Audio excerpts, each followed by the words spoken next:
ಸೇಬು ಪ್ರಿಯರಿಗೆ ಇನ್ಮೇಲೆ ಸಿಗೋದಿಲ್ಲ ಟರ್ಕಿ ಆಪಲ್. ಟರ್ಕಿಯಿಂದ ಆಪಲ್ ಬೇಡವೇ ಬೇಡ ಅಂತಿದ್ದಾರೆ ಭಾರತೀಯರು. ಶತ್ರು ರಾಷ್ಟ್ರ ಪಾಕಿಸ್ತಾನಕ್ಕೆ ಟರ್ಕಿ ಬೆಂಬಲಿಸಿದ್ದಕ್ಕೆ ಸಿಕ್ಕಾಪಟ್ಟೆ ಆಕ್ರೋಶ ಅಂತೂ ವ್ಯಕ್ತವಾಗ್ತಾ ಇದೆ.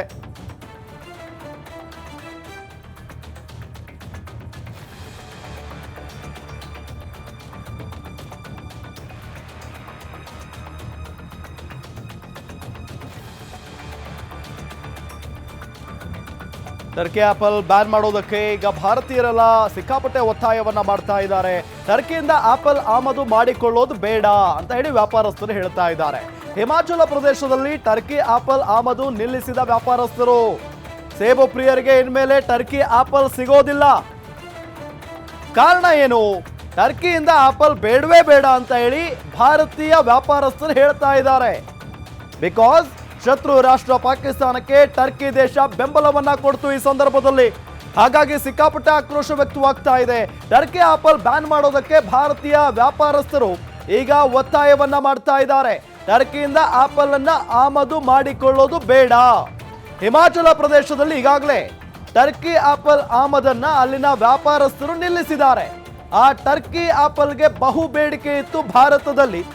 ಆದರೆ ಈಗ ಭಾರತ ಮತ್ತು ಪಾಕಿಸ್ತಾನದ ನಡುವೆ ಏನ್ ನಡೀತಲ್ಲ ಈ ಒಂದು ದಾಳಿ, ಪ್ರತಿ ದಾಳಿ, ಆಪರೇಷನ್ ಸಿಂಧೂರ ಕಾರ್ಯಾಚರಣೆ ಭಾರತ ನಡೆಸಿದಂತಹ ಸಂದರ್ಭದಲ್ಲಿ ಪಾಕಿಸ್ತಾನಕ್ಕೆ ಹಿಂಬಾಗಿಲಿಂದ ಟರ್ಕಿ ದೇಶ ಸಹಾಯ ಮಾಡುತ್ತೆ. ಅದು ಕೂಡ ಭಾರತದ ವಿರುದ್ಧ. ಟರ್ಕಿಯಲ್ಲಿ ಭೂಕಂಪ ಆದಾಗ ಭಾರತ ಟರ್ಕಿಯ ಜೊತೆಗೆ ನಿಂತಿತ್ತು, ಟರ್ಕಿಯ ಜೊತೆಗೆ ಸಹಾಯವನ್ನ ಮಾಡಿತ್ತು. ಆದರೆ ಟರ್ಕಿ ದೇಶ ಮಾಡಿದ್ದು ನಮಕ್ ಹರಾಮ್ ಕೆಲಸವನ್ನ.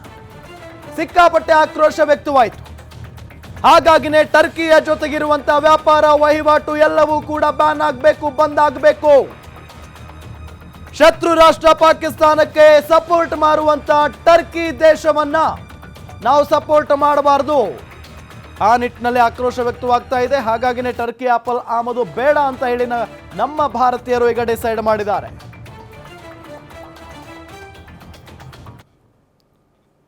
ಆಪರೇಷನ್ ಸಿಂಧೂರ್ನಲ್ಲಿ ಪರಾಕ್ರಮ ಮೆರೆದ ಆಕಾಶ್. ಬೆಂಗಳೂರಿನಲ್ಲಿ ನಿರ್ಮಾಣ ಆಗಿರುವಂಥ ಏರ್ ಡಿಫೆನ್ಸ್ ಸಿಸ್ಟಮ್ ಇದು.